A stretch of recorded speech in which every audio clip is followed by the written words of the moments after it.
internationale.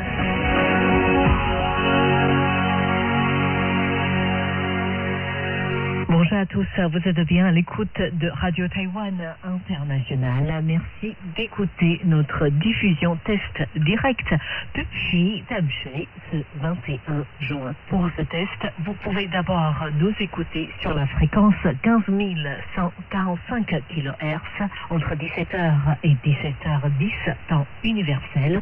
Ensuite, 11 995 kHz entre 17h15 et 17h25 et entre 17h30 et 17h40 avant de terminer pour la dernière fréquence 9545 kHz entre 17h45 et 17h55 temps universel.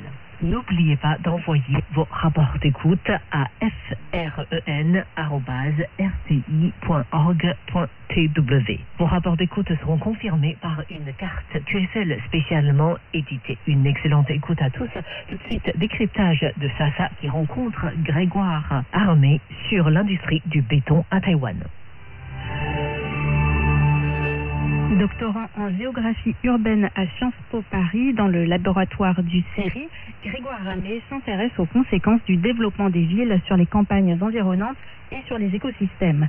Ce qui l'a conduit à se pencher sur cette matière première qui passe souvent inaperçue mais qui est indispensable aux villes modernes, le sable.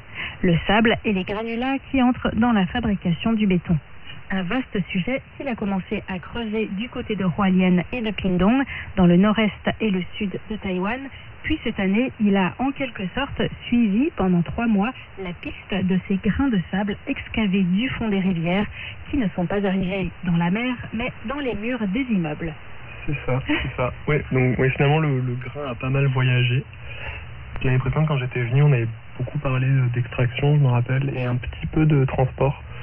Et cette année, j'ai fini ce transport pour suivre le sable, vraiment, comme tu dis, là, jusqu'à l'immeuble, jusqu'au moment où il est transformé, consommé en gros.